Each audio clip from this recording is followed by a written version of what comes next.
onde eu recebo o diretor da ABAG, Luiz Cornacchione, e vamos falar de mais um Congresso Brasileiro do Agronegócio que acontece no dia 5 de agosto em São Paulo. Cornacchione, boa tarde, obrigado pela presença aqui no nosso programa. Boa tarde, Tavinho. Que edição é essa do Congresso? Essa é a 18ª. 18ª edição. E parece que foi ontem o do ano passado. Até brinquei com você há pouco, parece que todo dia eu estava falando disso. Já estão há menos de um mês o Congresso, acontece agora dia 5 de agosto. Essa é a 18ª edição do Congresso Brasileiro. Mas a verdade é que nesse ano muita coisa aconteceu e eu acho que o Congresso terá temas voltados não só para isso, mas também para o futuro do agronegócio. Faz um resumo para a gente do mote desse ano. Vamos lá. O mote desse ano, escolhemos até o nome Agro, Momento Decisivo, porque acho que assim como o nosso país, nosso agro também vive hoje um momento importante e decisivo para o futuro daqui para frente. Então, a gente vai estar trazendo algumas coisas importantes. Estão trazendo para a palestra inaugural, essa abertura, o presidente, o chairman da COFCO. A COFCO é uma trade chinesa, a maior delas hoje. É o Jintao. É o Jintao Xi. Para falar um pouco das relações e da visão um pouco da China em relação à questão do crescimento sustentável do agronegócio brasileiro. E a China é um parceiro, talvez é o mais importante parceiro comercial nosso hoje, então ele vai dar um pouco dessa visão. Depois a gente entra no tema... Desculpa. Bom, depois vamos passar para depois. Vamos aproveitar aí que o Jintao vai estar aí, abrindo, fazendo... A China hoje investe muito também em agronegócio e em terras no continente africano, no sentido de desenvolver uma produção para tentar buscar uma autonomia, né?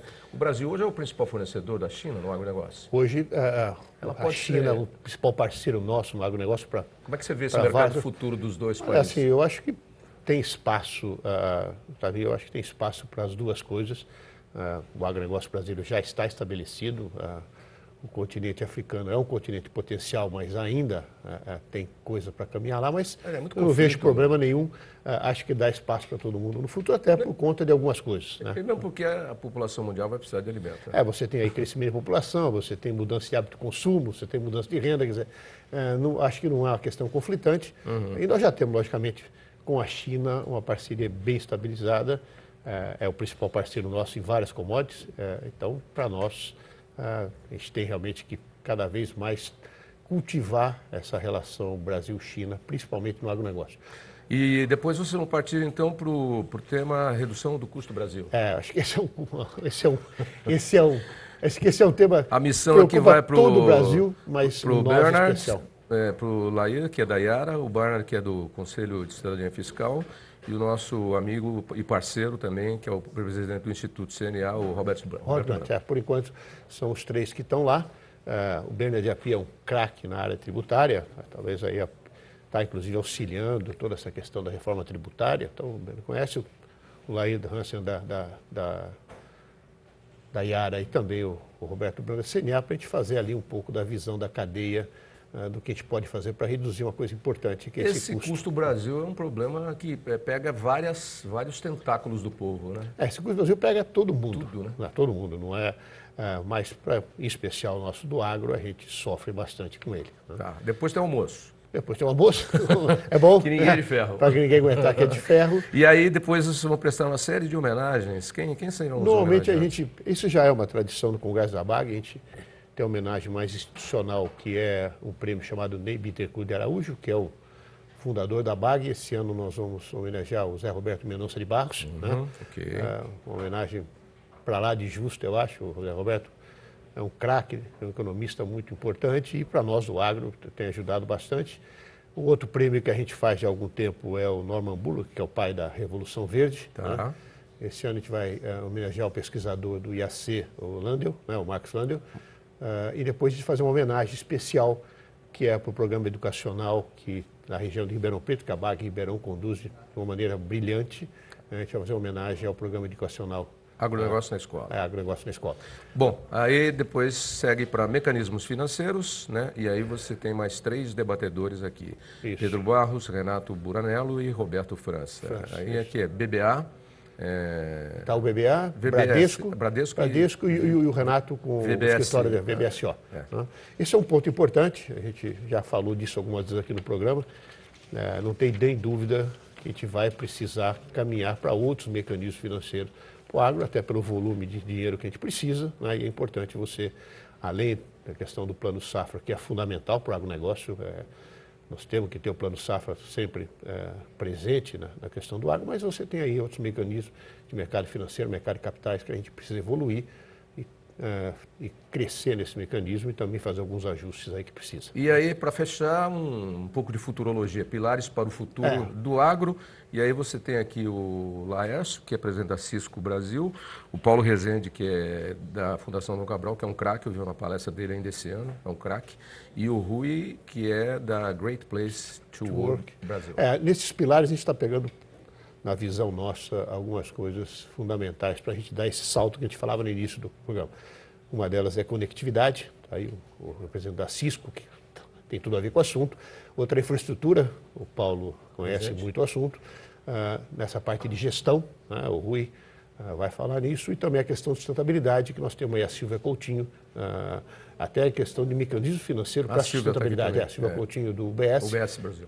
Então a gente vai tentar trazer ali um pouco dessa visão nesses 4 grandes termos: infraestrutura, conectividade, gestão, né, gestão e sustentabilidade. Bom, aí tem serra e como ninguém é de ferro, tem coquetel. Tem coquetel, é tradicional também. Tá? Tem que ter. Tem que ter. 5 de julho. 5 de julho no WTC aqui em São 5 Paulo. de agosto, desculpa. Desculpa, 5 de agosto. 5 de agosto. Errei você. Não, erramos nós dois aqui no Canadá. Estava passando tão rápido que a gente até resolveu retroceder um pouquinho. 5 de agosto aqui no WTC aqui em São Paulo, como a gente há alguns anos vem fazendo lá sempre. Inscrições já estão abertas? Inscrições já estão abertas no site do Congresso, no site da BAG, que é o www.bag.com.br. Lá tem um banner do Congresso, é só clicar no banner e aí você vai lá.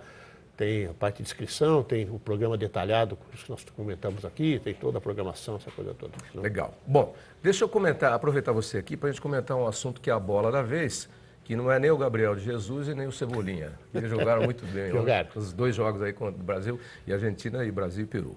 A bola da vez é o acordo comercial Mercosul-União Europeia. E muita gente está vendo isso como, a maioria das pessoas vê isso como positivo, né? Como muito positivo, e principalmente para o agronegócio.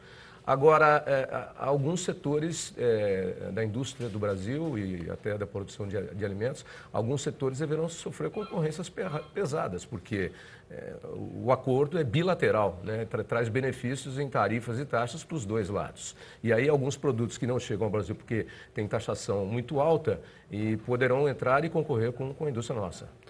Olha, eu faço coro com o pessoal que vê do lado positivo o acordo. Eu acho que a gente pegar o acordo, aí 20 anos de negociação, o acordo cria, pelo menos, um arcabouço das principais regras do jogo. Isso tem um lado positivo, até para o crescimento do próprio setor. Tá? A gente sabe como é que vai ser para você jogar no time lá. Eu acho que traz o Brasil... Desde que não tenha VAR e juiz como do jogo de ontem, tudo bem. A gente traz o Brasil, é verdade, traz o Brasil para jogar aí no primeiro time. Obviamente, Tavinho, tem aí um tempo, a gente nem recebemos ainda, como todos, o acordo em si, a descrição total do acordo, vamos ter que ler. Depois tem toda a tramitação, tanto no Congresso aqui no Brasil, com o Parlamento, em outros lugares. Você tem um tempo aí, eu acho que entre 1 ano e meio, 2 anos, para que a coisa esteja pronta para entrar em operação. Mas eu olho do lado positivo e faço um pouco coro. Eu acho que foi um passo importante. Eu acho que o governo brasileiro, os negociadores todos que lá fizeram um trabalho brilhante para a gente entrar nesse time e abre oportunidade para outros acordos. Obviamente que você falou, tem alguns pontos para ser mexido, mas também a gente tem que olhar do outro lado. Tá. A gente olhar do lado que também é uma oportunidade de os setores também avançarem, mudarem a forma de fazer ou fazer de uma maneira diferente para poder ser mais competitivo. Esse é o lado positivo da coisa. Então eu sou daquele time que vê o acordo como positivo. Como positivo. Vejo. E tem um lado bom que vai forçar...